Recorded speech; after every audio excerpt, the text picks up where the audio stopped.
Well, hello, everyone. My name is Brian DiNapoli. I'm the host of this podcast called NIL Mindset. It's resources for student athletes. I provide resources on mental health, drug and alcohol prevention, player safety, and other initiatives, and typically interview community leaders and coaches and players on helping them off the field succeed off the field. And today I have a very good friend of mine, very excited about it. His name is Jeff Breedlove. He's a very powerful advocate for those in recovery, really the most powerful advocate that I know, and just a wonderful person. He's a father. I know his son really well. I've worked with him. He's a great person and he's got a beautiful wife. So I'm really looking forward to speaking with you today. Jeff, how are you today? Brian, I'm doing great. Thanks for having me on, and congratulations on the success of your podcast. Thank you. Thank you so much, Jeff. So we're going to dive right into it. Tell us about your story in recovery. I know you're such a powerful advocate, and you can share your story. Sure. Brian, thank you for letting me share. I'll level set everybody by saying I'm Jeff Breedlove. I'm a person in long-term recovery. And what that means, just to give y'all some milestones, is I'm 58 years old, and my active addiction lasted 30 years with different phases over those 30 years of it, culminating in October of 2016 when I was the chief of staff to an elected official and arrested by our own police department in a very public spectacle. And I went to treatment. I was charged with a felony. And I've been in recovery 8 years. The first 2 years of those 8 years were just going to meetings, and I'll talk about that. And then 6 years I've been back in the advocacy space. So, my journey began, if you better at math than I am, but I've memorized it, when I was about 20 years old. So it goes from 20 to 50. And I remind also everybody that back then, when I was 20 years old, we didn't have cell phones, really. We certainly didn't have smartphones. We certainly didn't have apps and instant tracking devices like Find My Location, so family members knew where everybody was. So the culture in the United States and Georgia was very different. I mean, it was very common every day of the week for when a person left the house or office, you just didn't know where they were, and you didn't hear from them unless they called from a payphone. I mean, it was very different ways. And I learned how to manipulate and disappear for a while. And when I started my journey, I would use a little bit of my product frequently, but I could disappear, come right back on the grid, and nobody knew for years. And Brian, is at this point that I should say that my drug of choice was crack cocaine. It's the only real drug I ever did, and it started, I believe, in hindsight, after treatment, as a result of some trauma that I experienced in my life. Happened to be with my father, and happened to center around football, ironically. Believe it or not, back in the 80s, I was a pretty good high school football player, cornerback and offensive end, really a defensive cornerback. And I had been scouted, and I'm pretty confident would have signed with a pretty well-known Division I team. And of course, my dad was all excited about that. And then after my sophomore year of playing football, I decided to quit. Yes, there was a girl involved, and my dad, he never laid a finger on me, never abused me in any way physically at all. But what he did do was he took away, and he didn't take away my middle class DeKalb County, Georgia car from the 80s, that used car that he had bought me. Back then, their gasoline credit cards were very popular. He didn't take the little credit card away. He worked for Delta. He didn't take my flight pass away. He took himself away, emotionally and literally, verbally, and just wouldn't talk to me, wouldn't have anything to do with me. And I started skipping school and checking out mentally and emotionally in life. And one night, when I was at Georgia State University, I was working a job. And I also remind your younger listeners that Back then, debit cards and credit cards weren't nearly as commonplace, and we got paid in cash at many places. And I had a pocket full of money as a college kid doing a job at a restaurant, and I decided to find a way to get rid of some of the pain I was feeling, and I found crack cocaine in downtown Atlanta, and instantly loved it. It was great. It took away the pain and made me feel good. Unfortunately, that's not the whole story. I quickly learned that it's an incredibly dangerous drug. It's highly addictive. And before I knew it, it was controlling my life. And it got out of control really fast, Brian. I learned how to lie, cheat, steal over the next 30 years. Nobody knew about it for many years. And for a while, I got away with it. Well, one day in 1998, I lost my first job as a result of my actions in active addiction. I was the political director, which means the number 2 position at the Georgia Republican Party. And I decided to go out on a mini binge. And I got a hotel room, kind of a reasonably nice hotel. It wasn't a seedy hotel, but I paid for it with my work credit card, which in hindsight was incredibly stupid and arrogant and, all that. And a few hours into it, the front desk called and said there was a problem, and I had to come to the front desk. And I'm trying to be all cool. So, of course, I go up there as if everything's just routine. And he said, look, I don't know what's going on in that room, but I know exactly what's going on in that room. And you have 2 choices. You can check out and just leave, go away, or we'll call the police. And by the way, I'm calling your employer because, the name of the company, in this case, the Georgia, was on the credit card. So I left, and sure enough, he did call the Georgia Republican Party, and the state chairman contacted me and said to come to a meeting, and I knew what it was for. And he said, look, we don't know what's going on, but we're pretty sure we know what's going on, and you gotta resign. We're gonna give you some severance pay, and you just have to go away. And that led me on a journey to try to outrun my disease. And I left Georgia and went to Arizona and Washington State and Montana and Oregon and Sacramento, California, and Los Angeles, California. This Georgia boy was, whatever reason, went out west. And this is phase 2 of the disease in my mind. And no, it's still part of phase 1, really. And I learned really quickly that I could hold off doing it, but I would do it once, and I wasn't very good at hiding it anymore. And they would fire me. But I realized that nobody would say why they fired me. And I would get a job, lose a job, get a job, lose a job. Now, at the time, I didn't appreciate this, Brian, but I realized that was part of stigma. They were ashamed. They didn't want anybody to know they had a guy doing crack on their staff or at their place of business. So I learned that I was really good at politics and policy, and I got a little even more emboldened and more arrogant. But that journey out west concluded in 2002. My mother-in-law got very sick. And by the way, my wife has not given up on our marriage, on our friendship. She stayed with me. I'm blessed by that. And she says, I want to come home to Atlanta and be there to provide for my mom.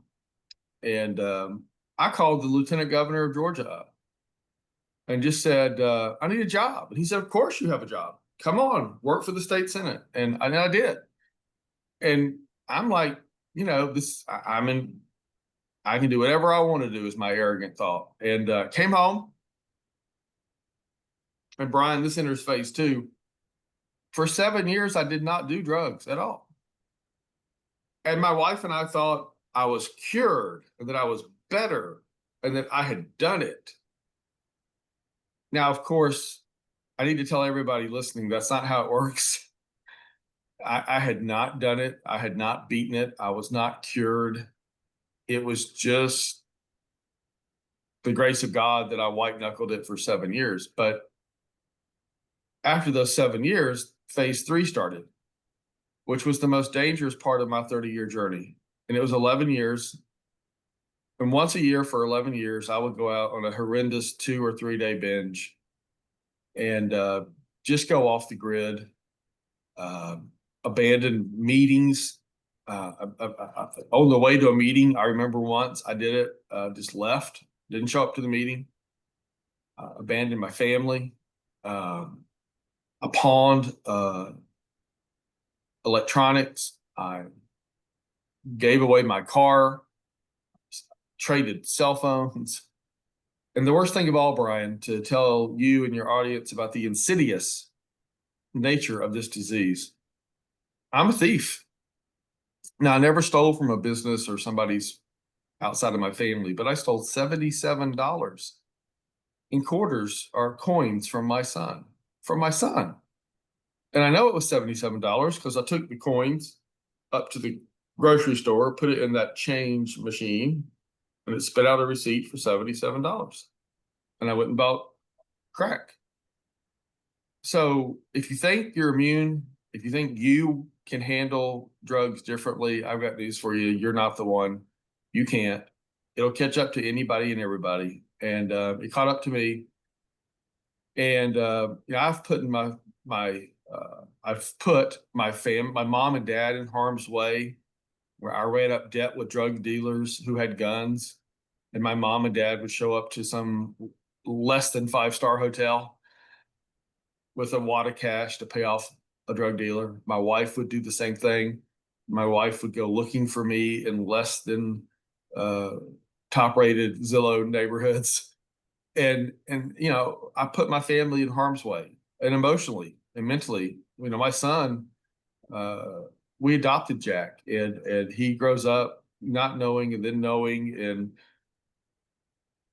in October of 2016, when it culminated on a binge, when I did get arrested, Jack was a high school football player, Maynard Jackson High School in Atlanta, Georgia, a kicker.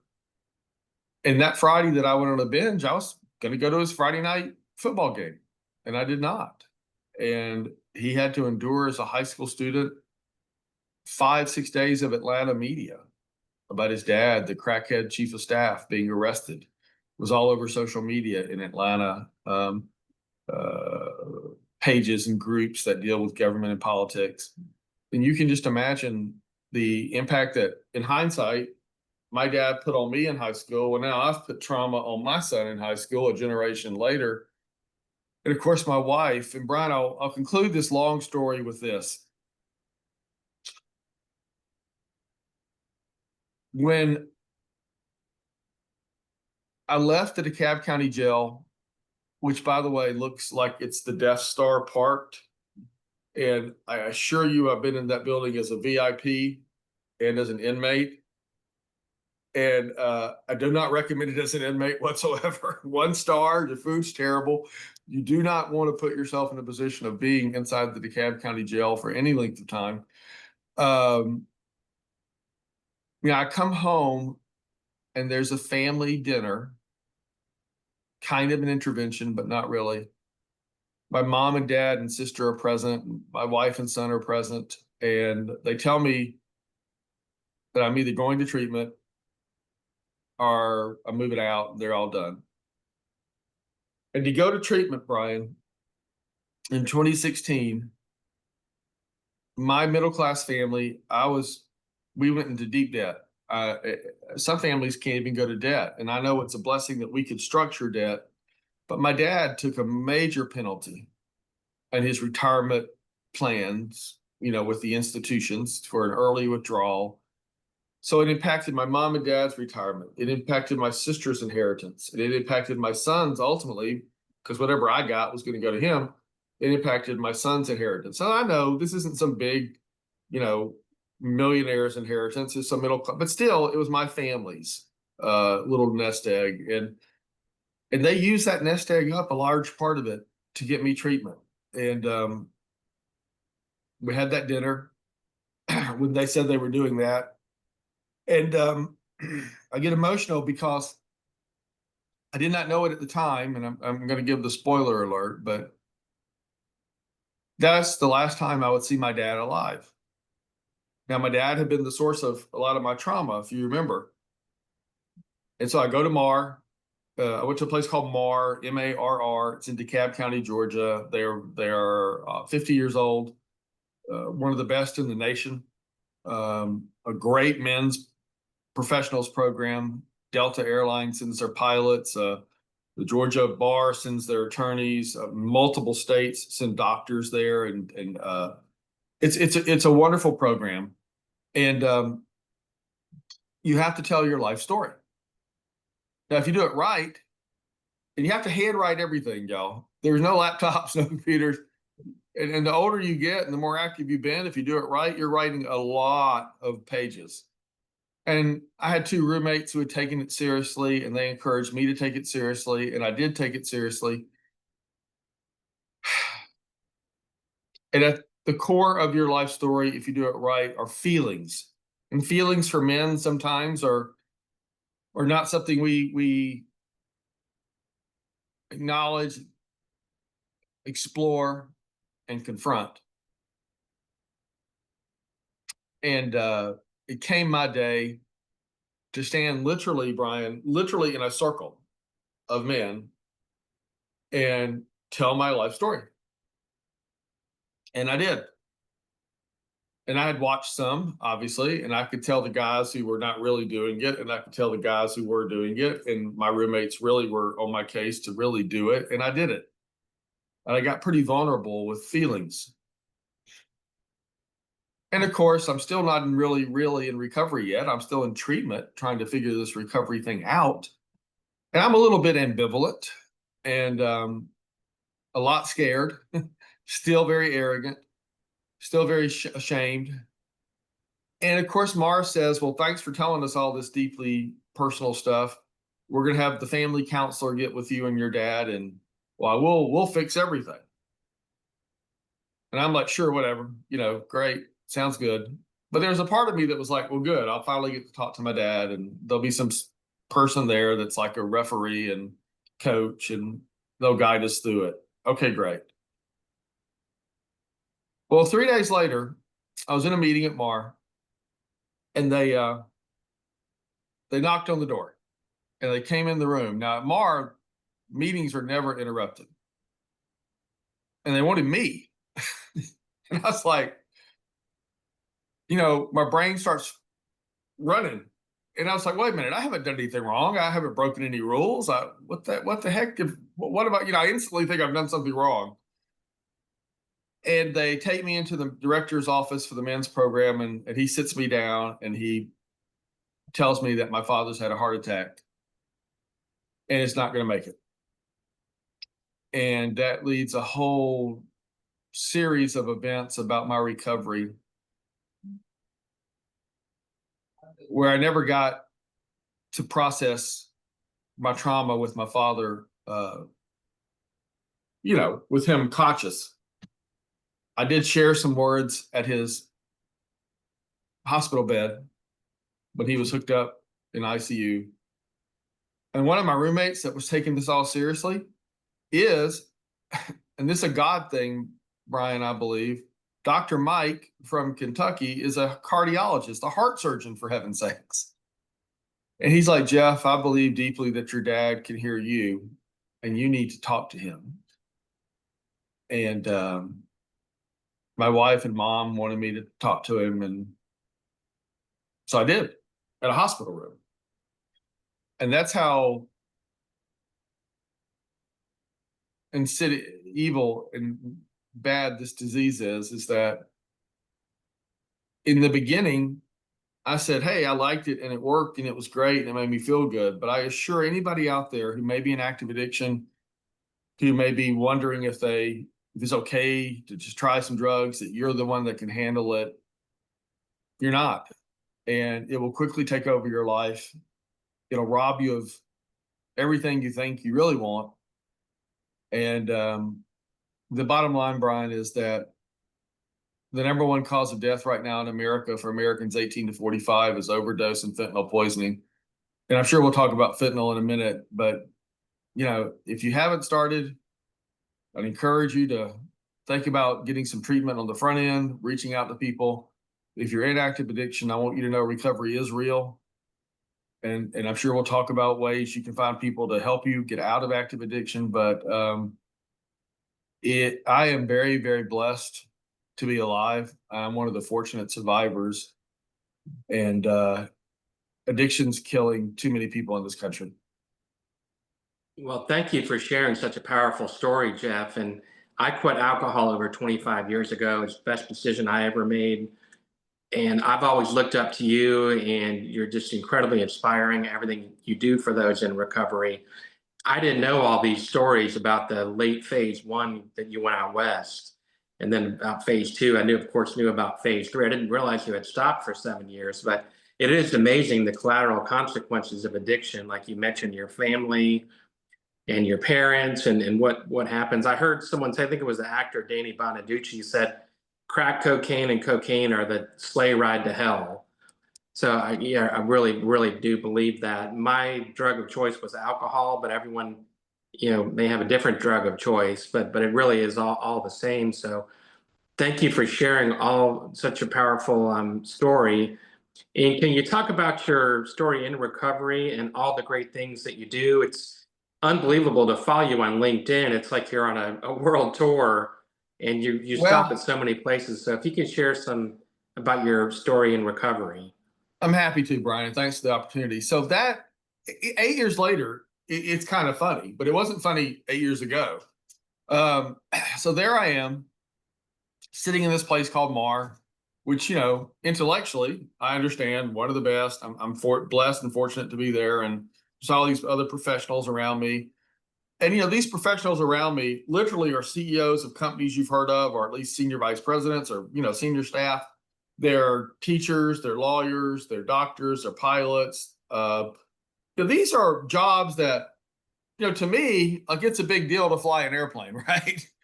With a lot of people at 30,000 feet, it's a big deal to be a doctor or a lawyer for somebody's civil liberties at stake and all that stuff. And there's me. I'm just this guy that had been in politics and policy. So, I'm sitting there watching these other men go through this journey. Now, we also have young guys in there. We had a couple of guys who were 19, 20, 21. Maybe they were from a family that had resources that could send them to a place like this. And I'm watching these young guys, these older professional guys, and it really is a situation, Brian, where I entered in to almost a deep depression. Or I think I did enter into a deep depression, because they're talking a lot about the word anonymity or being anonymous. And, I'm not famous at all, but I had made the Atlanta news for 5 or 6 days. And what was particularly annoying to me was Google, because those news stories back in the day, a one-day news story was a one-day news story. Now, in 2016, that one-day news story gets on a Google link and it's on the internet for forever. So it wasn't that I was famous, it's that we make a joke about it, that I couldn't even get the anonymous part correct, because I knew that if I would go apply for a job again, or if I met somebody socially and they Googled me, I didn't have anonymity. I knew right away my arrest stories were going to come up. And I got depressed thinking, well, a lot of these people are talking about being anonymous, and I get that.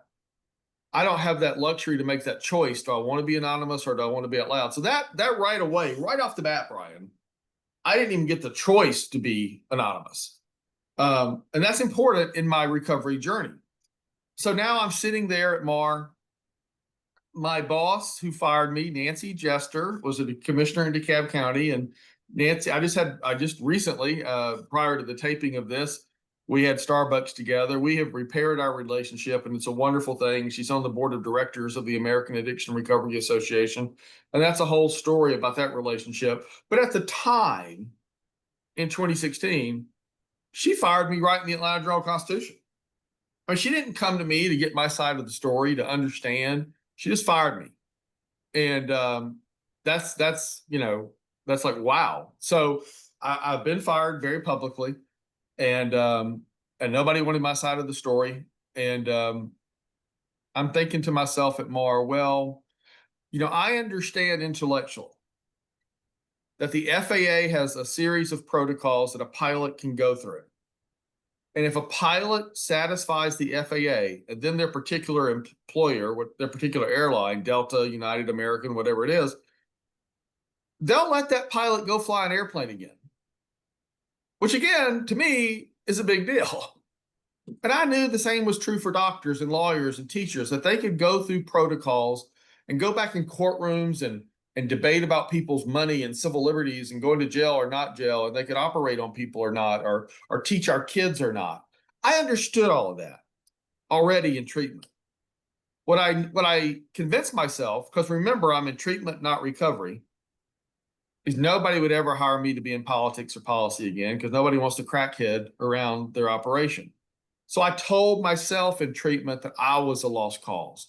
Now, Brian, what I'm describing to everybody is still the danger of the disease. I had not allowed myself to embrace recovery. I had not broken down my own arrogance, my own emotions. I wasn't there yet, but that's okay, I guess, in hindsight, because this is the first couple of weeks of treatment. So I go through treatment, and the minimum stay was 90 days. And after 90 days, and by the way, I did not leave treatment when my father had the heart attack. I thought about it frequently, and I never left, which I think was why I'm sitting here talking to you today. And I finished the 90-day stay, and they call my wife in, and we have our sort of exit meeting. And they say to my wife and me that I am so sick that if I discharge, they're convinced I'll just have a relapse, or what we call a setback in my community. And they had a plan that they recommended to us, which basically consisted of me going to meetings 7 days a week for 2 more years. Now, I've mentioned a couple of times that we're middle-class folk, and we're already in debt from my drug usage and my dad's loan and other family members helping out financially. And I was sure right then and there that my wife was going to be, that's it, I'm out. But astonishingly, because she is just the most awesome human being ever, she said, let's do it. So my recovery journey begins after my 90 days of treatment with them saying, you need 2 more years of meetings. And I had a sponsor. I still have the same sponsor. And all I did was go to meetings. Now, it was a combination of different kinds of meetings that they set up. I mean, I didn't pick them. And I just did what they told me to do. And that lasted 1 year and 8 months, not quite 2 years.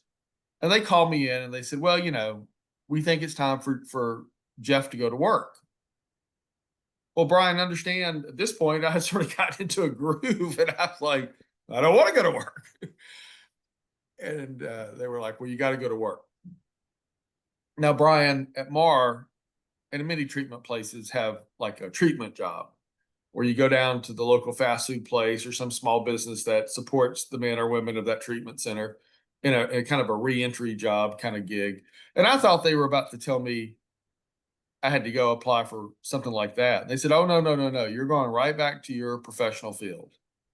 Now, again, during this 1 year and 8 months, my roommate, doctor, and pilot, they had been back at work operating on people and flying planes, and we're staying in touch on phone calls and text, and they're right back at it. And I'm more in recovery, but I'm still like, no one's going to hire me. It's okay for, Brian and Dr. Mike and Gibson, but not me. And they're like, you're gonna make calls. And it's the first time that both my sponsor and my wife said, if you don't even try, we're done. And I really didn't want to try. And I was very belligerent, and I was angry, and I was embarrassed and shamed. And again, some of those feelings came back. But I did make the calls. And I had to make call lists, 15, 20 names on a list. And Brian, I was still so arrogant that I made calls to people who I gave jobs to and who had succeeded and who I felt like, of course, that they owed me. I mean, I'll just be honest. They owed me because I gave them a job. They owe me. You must give me a job. And none of them did. not one of them. And most of them wouldn't talk to me. And that went on for page after page after page of people. And finally, I don't know, 10th or 11th page, a guy barely, now we're getting down to people who are kind of acquaintances, right? A guy named Chris said he would help me. He was the first guy that said he'd help me. Chris is Chris Carr, the Attorney General, still the Attorney General of the state of Georgia. First guy that said he would help me. And he did. And he introduced me to an organization, the Georgia Council for Recovery. And I didn't even know about this whole recovery community. I didn't know what I didn't know. And to make a long story, obviously, a little bit shorter, but there's a whole backstory to that. But the Georgia Council for Recovery hired me to work on advocacy and policy work and community work and social media work for them. And I start doing that. And that leads me with a great relationship with the council. And then the governor of Georgia appointed somebody to be the commissioner of an agency dealing with addiction and mental health. And he asked me to come over and be a part of the team. And I did. And I stayed there for a while. And then I really wanted to be an advocate, though. So two things happened at the same time. I went back to the Georgia Council. But Scott Cochran and I, at that same time, we launched what we would call the American Addiction Recovery Association, which was to advocate nationally for programs, laws, and funding for families and people impacted by addiction. And so that's been my journey professionally, is to learn about this recovery community, to work with the most awesome group in Georgia that deals with it, and then be in a position with legendary football coach Scott Cochran to launch a national organization. And that's been kind of my professional journey, and it's been amazing. Yeah, and blessings to Chris Carr for giving you that opportunity, Jeff. That's amazing. And you can utilize your political skills and your story and advocacy, because I would say you're probably, one of the top 3 people who promote recovery in the nation, really. I mean, I know you went up to Philadelphia, you and Coach Cochran, you've been all over the country, probably the world, that I don't know about. Can you talk a little about Coach Cochran and his story of recovery? Of course, I'm Sure. a passionate Bulldog, and he coached with Bama and the Dogs. And LSU, by the way. That's right. So let me say about Coach, and it's I love this story. So, I obviously am pretty active on social media, and one day scrolling through Twitter, I find out this news story about this coach at UGA who's in recovery. And I thought, well, that's kind of cool. I would like to meet this coach, and maybe he would do like in Georgia, we have a Georgia Recovers license plate that you can get on the back of your car. And what I really wanted to do was ask Coach, would he just do a 1 or 2 minute video holding up the license plate saying, hey, everybody, you can get a license plate. And I called and asked for a meeting. I called somebody in Athens that I knew had access to the football team. And they were like, Jeff, it's football season. I was like, oh, yeah, you're right. So maybe after football season. And so that kind of never happened. And I was like, oh well, missed opportunity. Maybe someday down the road I'll see this guy. Well, one day I got invited to speak to a recovery event in Athens. I didn't know anything about the agenda to run a show. I was just asked to go. It was a small event, but people I knew, and I was like, sure, I'll go. And I show up. I didn't know what he looked like really. Scott Cochran was the other speaker. So I'm like, how awesome is this? And so my goal in life at that moment was to get a picture with this coach. I want a picture and just to meet him. That's all I wanted. And of course, since it was a small event, I knew that would happen. And we both speak. And then when it's over, uh, we go get a picture together. And I said, hey, just chat for a minute. And he said, sure. And we're chatting. And I'm in awe because I'm talking to this legendary coach that I read had won 8 national championships. He had 8 national championship rings. He's in recovery, high profile guy, the spirit guy on the Jumbotron for several seasons in a row at Alabama. So therefore he's very well known in college football. And he asked me what I'm working on. And I tell him, well, I'm getting ready to launch this project called the American Addiction Recovery Association. And I'm wondering if you do a video for this license plate, maybe do a video for the AARA group, and just kind of help us get some attention. And he said, well, let me think about that. Let's have a follow up with a Starbucks or something. And I was like, sure. And we did. And he sat down and he said, Jeff, I don't want to do a video. I knew by his tone, he was positive. He said, Jeff, it's not public yet, but I've told Kirby that I need to resign and really focus on my recovery, put my family first. And so I'm wondering if I could be involved.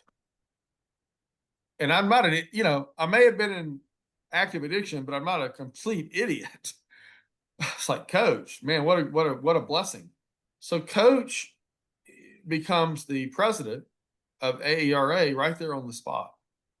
And his passion for recovery, his love for families impacted by addiction and people in addiction and in treatment and recovery is amazing. Coach is a amazing motivator.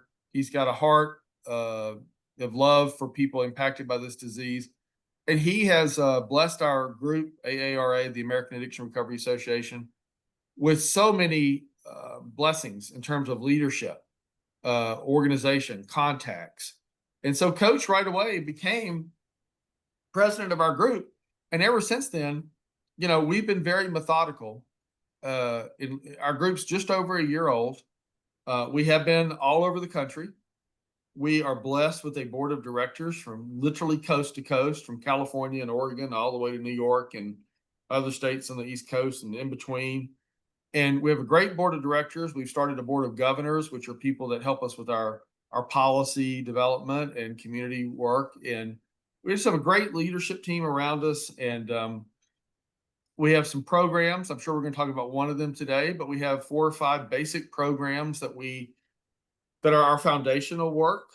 And we just try to, advocate from Washington to state capitals, to county commissions and courthouses, to businesses, to houses of worship, and to education places, schools and universities and colleges, because we've got to change the culture in America and break the stigma and normalize that addiction's a disease just like cancer, Alzheimer's, and AIDS. Well, you're both a powerful duo. You really are. And I remember when Kirby peeled him away from Bama, that was a huge day. And really, indirectly, I would say he helped us win those national championships because we really knocked the lid off, just getting stronger than Alabama and finally winning. But most importantly, he's just a powerful advocate like you, Jeff. And someone had mentioned to me that you wanted to be governor. That was your goal when you were younger, but you're accomplishing so much more now than you would be as governor. Hey, don't sell me short. Initially, I wanted to be president. I grew up in the 70s in Georgia, and Jimmy Carter was president. And I didn't know anything about policy. I didn't know anything about policy. I was a kid in elementary school. But I knew a peanut farmer from Georgia. My parents told me a peanut farmer from Georgia became president. Anybody can. And I thought, you bet they can. And so I entered in college into politics thinking, well, one day I'll be president. Now I learned right away outside of my addiction that I love being a strategist and a campaign consultant and manager and all that. So, it shifted over to a staffer. But sure, of course, I wanted to be president and governor and all that stuff when I was younger. But, I do agree with you, Brian. And somebody may be listening to this and they may be in recovery and feeling some shame and wondering, could they make a difference, whether it's in government and policy or in their industry. What maybe it's agriculture, or maybe it's maybe they are in entertainment, or maybe they're in construction, and they're wondering, well, can I make a difference? The answer is you absolutely can make a difference, and AARA is here to help you make a difference. Brian, if we can segue, if you think about addiction, and if you believe that it is, and it is. I mean, it doesn't matter if you believe it or not. The facts are it's killing more Americans 18 to 45 than anything else. So what does that mean?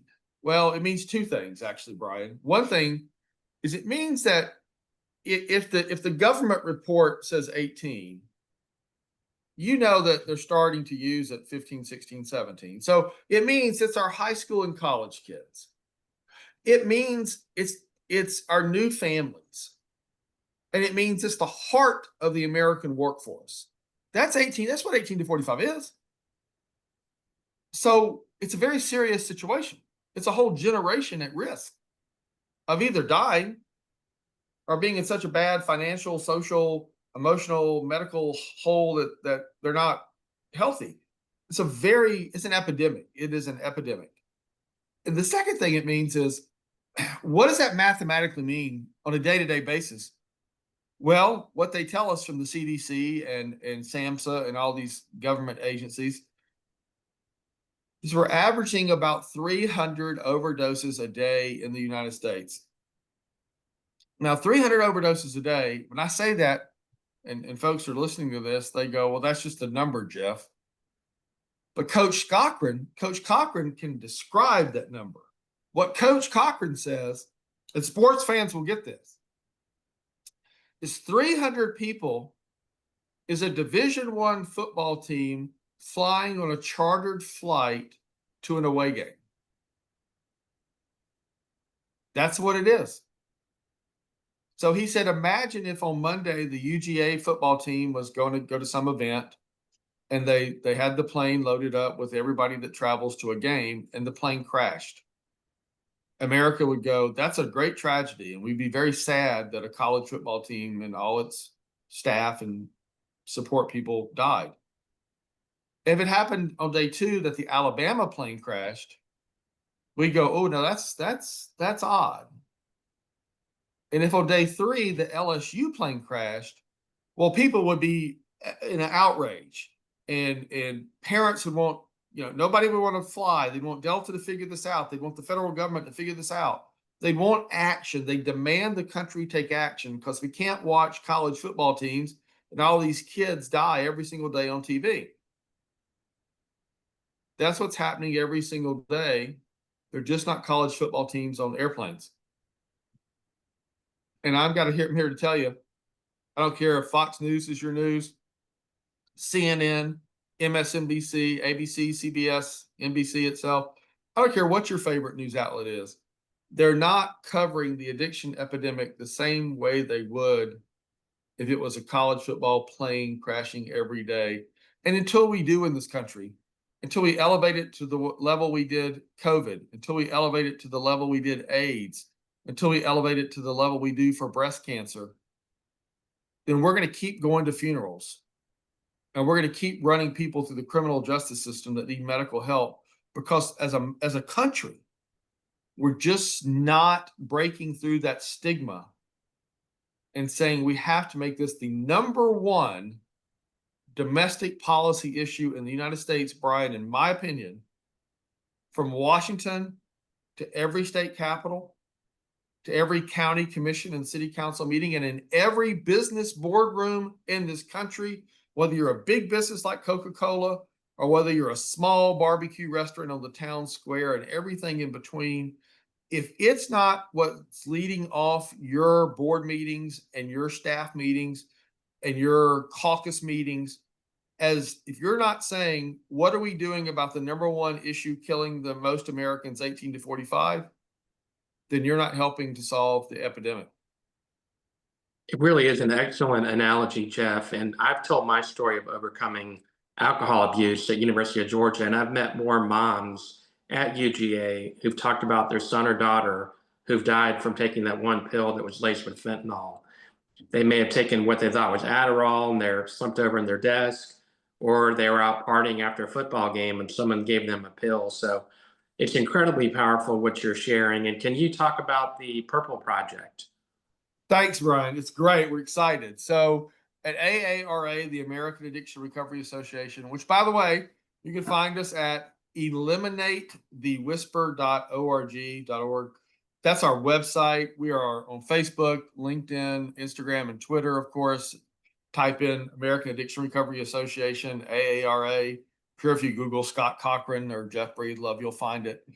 But we do have these projects, and some of them are wonderful. We're working on Narcan boxes at the U.S. Capitol. We're working on legislation for all 50 states. We're working on protocols for faith leaders and business leaders. But maybe the coolest project is the Purple Project. And look, we're very transparent and we're shameless. All the Purple Project is what our friends impacted by breast cancer do in October with Peak. National Recovery Month, in case you're listening and don't know, is September. Every September is National Recovery Month. And so our Purple Project is designed to put purple on football players, cheerleaders, and volleyball players, because they play in September, and band members at the high school level, the collegiate level for sure, and maybe the NFL one day, but for sure in 2025 on college football teams, and maybe most importantly, high school football teams all over the country. It's pretty simple concept. It's not complex. It can be done by the individual family, individual player, or it can be done for a whole football team. It's not a bureaucracy. It's just pretty simple. The idea is, and I'm going to talk about football players, but again, I want to reiterate for listeners, it can be volleyball players. I'm talking about the cheerleaders and I'm talking about the band too. Okay. But you can just like put a pair of purple socks on a football player and have 5-6 guys, or have 80 guys wearing purple socks. Put a purple ribbon on the back of the football helmet. Have 1 or 2 guys with it, or have 80 guys with it. It doesn't matter. Get a purple mouthpiece. Purple wristbands of some type, Any player can do that. Most coaches are going to let the player do that. And we'll talk about how they do that in just a second. Now, it can be also as advanced as a whole team having purple helmets or purple jerseys or purple cleats. And some college teams are going to do that. Some college teams will be decked out. And we're excited about that. So I don't care where you get the purple stuff. I want to be very clear about that. At eliminatethewhisper.org, we have been very blessed to have Adidas step up. And want to give a big shout out to Adidas and provide a page where family members, our coaches, our athletic directors, principals, university presidents can go purchase items for entire football teams. So you get 80-ish to 100 stickers, 80 to 100 socks, 80 to 100 mouthpieces, wristbands. And you can do that and outfit the whole team. And we'd love for your high school football team to be completely outfitted, or your Division 1, 2, or 3 college football team to be fully outfitted. We love that. And we know that's going to happen. But maybe you hear this podcast and you were like me when my son was in high school. Our team, there weren't any kids wearing pink, I didn't go to some fancy website to buy a pair of pink socks. I went to Amazon and just got a pair of pink socks, $3 or $4. They came to the house and he wore them to several games in October for a couple of seasons. So I'm not saying you have to buy anything from us. You can. But go to Amazon, go to Walmart, go to Target, go to wherever you go to your local sporting good or local shopping place and get something purple for your cheerleader, your band member, your volleyball player, your football player, your coach, and say, wear this in September at your games. That's what we're doing. And what we know will happen, Brian, is power of Friday Night Lights cannot be overstated. And at a lot of high school teams across the country, it's where diversity really happens. It's where the community really comes together. And so up in those stands, you may have, I'm from the South, everybody. I know if you're listening out in some states, you may not know what I'm about to say, but I bet it's famous enough that you do. You know, it may be the waitress at Waffle House whose son's on the team sitting next to the president of the local bank. Now, normally the president and waitress at Waffle House might not interact, but on Friday nights, they're sitting in the same stands watching their two players play football. And we know that when players come out in purple, people are going to start asking, what's that all about? Why are they wearing purple? And people go, it's for recovery. And it's so, it's going to break down stigma and it's going to get conversations. And then maybe all of a sudden the president of the bank is going to want to give some money to a local treatment place. And then maybe the lady that works at Waffle House is going to go talk to Waffle House about maybe wanting to bring a food truck to some recovery event in their community. And it's going to break down stigma and build up support for families and people impacted by addiction in that community. And that's the power of those Friday Night Lights. And it's true for Saturday. I know college plays on more than Saturday now, but it's true for Saturday college games and Thursday night college games and whenever college is playing now. And that's what we hope to accomplish is when players and cheerleaders and band members and coaches are wearing purple, that the community becomes more understanding, that they have to embrace their families and their folk that have been impacted by addiction. And they got to find ways to support programs, funding, laws, and rules and regulations to empower families and people to survive addiction. That's the whole goal of the Purple Project. Amazing. The purest form of football is the high school football. And you know that from your son, Jack, being, I want to say he was a top rated kicker in Georgia years ago. Now, have you reached out to, I know Georgia Public Broadcasting, they have those games on Friday nights. That would be great if you all could do segments on there. And I'm thinking, College Game Day, that Fox News, our big noon kickoff from Fox. Yeah, The there's some SEC things Nation, coming. of course. There are some things coming that I can't say beforehand. But Coach Cochran, this is his program of passion. And there's some things that will happen in the inaugural year. What I've told myself is our inaugural year is going to be a blessing.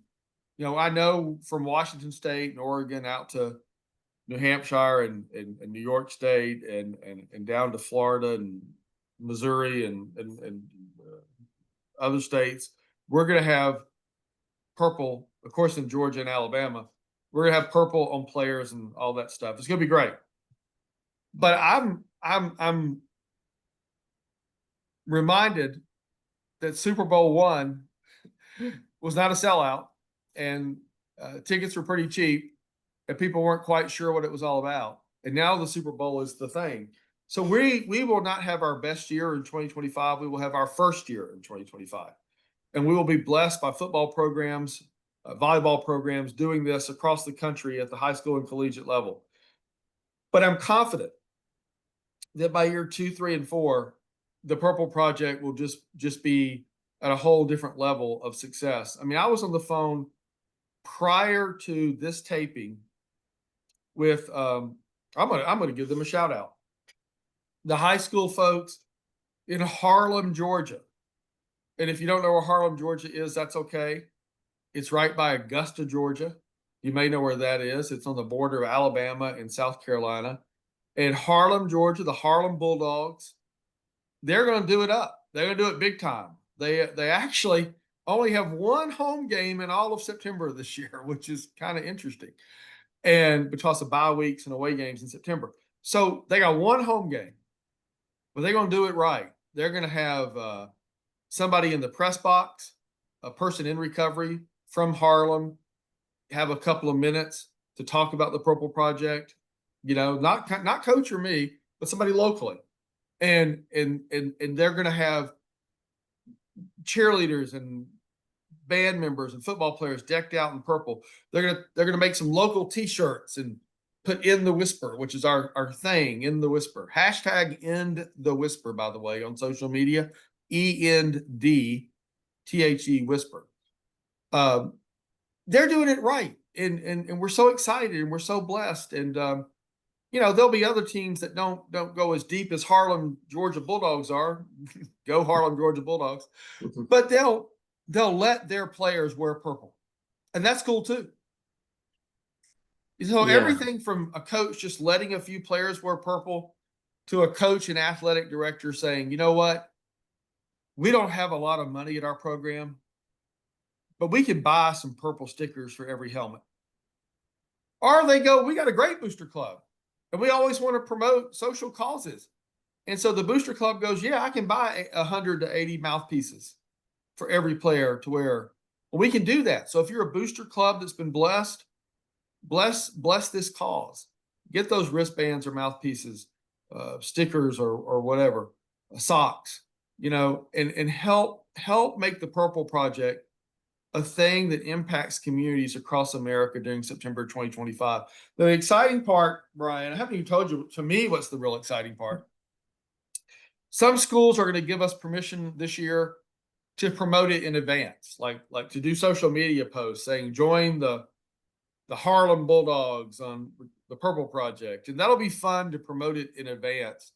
And then some schools are parents or local contacts that on any given Friday night or Saturday are going to send coach and I text from the game so that ARA can do social media posts on given Friday nights, on given Saturdays, going, look at this purple on this football field in Oregon and New York and Missouri and Florida. And so we're hoping that it also becomes an actual buzz during recovery month of real-time pictures when folks are focused on football, where we're going, oh, that's pretty cool. So we're very, very excited about the Purple Project. Now, listen, Brian, let me say, eliminatethewhisper.org. Eliminatethewhisper.org. You can find the link for our information on the Purple Project. There's technically two links, Brian. One link takes about 30 seconds to fill out, and it just says, hey, I want to talk to Coach and Jeff and help get the Purple Project on my high school team or my college team, but I don't really know how to, but reach out to me and help me talk to and we can do that. We'll call you up, talk to you. So we got a way for you to help us if you're excited about this. And then we got a link for you to go to that Adidas page and buy some of the stuff to promote. And if you do that, great. What a blessing for AARA and Adidas. If you go to Amazon, Target, Walmart, I don't care where you go, just get something purple. So we got eliminatethewhisper.org and our social media sites. You can find the links to be a part of the Purple Project. And I'll guarantee you, Jeff, there'll be that force multiplier effect. Once one team starts, other teams are going to do it. Then, like you said, it'll spread to softball, volleyball. I'm very excited about this. These are two passions of mine. And can you tell us some more resources? I was going to mention the 988 hotline. That's the one silver lining to the pandemic. If anyone's suffering a mental health crisis or a substance abuse crisis, you can always dial 988 or text 988 24/7, 365. So do you have any other resources? Yeah, of course. Let me iterate that too. I want you to understand, if you're calling the 988 number, you can trust the people on the other end. I was involved in Georgia minorly. I want to give full credit to other staff members, not myself, but I was in meetings And I know that the people answering 988 have lived experience, or they're our people. They're not there to trick you. It's not a gotcha. You can trust 988, and I want you to call 988. It'll save your life or your family member's life. There's also the CARES Warm Line.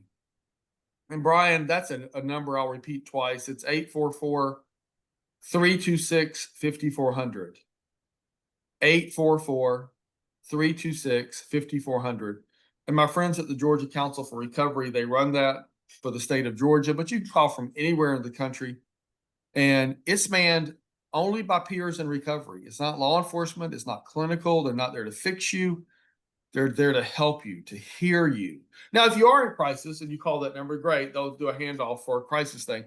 But if you're in recovery, a family member is impacted by addiction, and you just want somebody to talk to, but you can't afford to pay somebody, or you're not ready to go to an in-person meeting, but you need to talk to somebody. That is literally what the CARES Warm Line will do. They will talk with you. Yes, they can help you with resources if you want, but they're really just there to listen. It's primarily for people in recovery so that they maintain recovery, but family members are welcome to call 844-326-5400. I would say you could also check out in Georgia, if you just Google the Georgia Council for Recovery, and from any state, and just reach out to them and say, I'm in Montana, but I heard some guy on a podcast say y'all can help me. They'll help you. But 988, anywhere in the nation, just give them a call. So those are the two best resources. The CARES Warm Line, they'll help anybody from anywhere, anytime, and 988 will help anybody. But let me also say this too, Brian.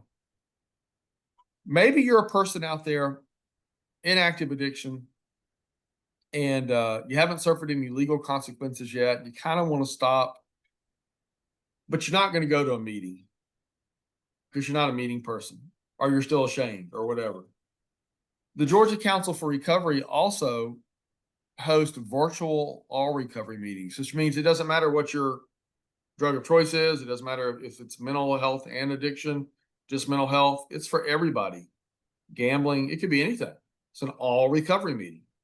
And if you find the Georgia Council for Recovery on social media, you'll find them frequently promoting the Zoom link.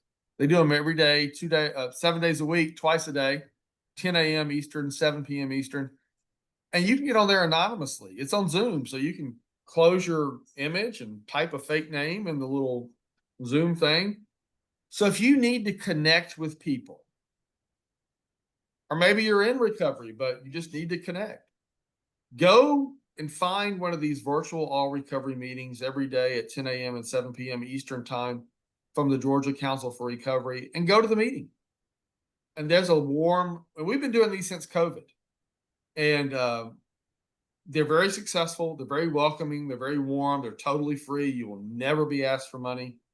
And you're more than welcome from anywhere around the world. We've had people from all over the world, all over the United States, go to the CARES Warm Line meeting in Georgia, and a virtual all recovery meeting in Georgia. And you're more than welcome to attend. Well, thank you, Jeff, for sharing your powerful story and the Purple Project. Please go to eliminatethewhisper.org. That's eliminatethewhisper.org, or that CARES Warm Line. I wrote down 844-326-5400. If you'd like to be a guest on my show, you can email me at Brian, BRIAN 3008 at iCloud.com. Can't thank you enough, Jeff, for your friendship and for your son, Jack, making me a better kicking coach. Thank you again, everyone, and we'll see you next time.